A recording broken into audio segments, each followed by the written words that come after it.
Yo, what's up guys? So good day. So meron nga tayo ditong full system exhaust para sa Yamaha NMAX version 2. So pwede rin po ito sa Yamaha Aerox version 1 and Yamaha Aerox version 2. So ito guys yung napili ng client natin. Full system Akrapovic matte black. Ito guys yung kanyang muffler.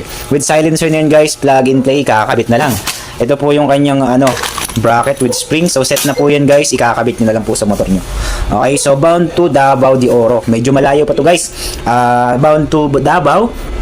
Gagamitin natin courier guys ay J&T. So papunta na ako ngayon doon para ma-process to. So sa nag-order sir, maraming salamat. Ride safe po sa inyo lagi.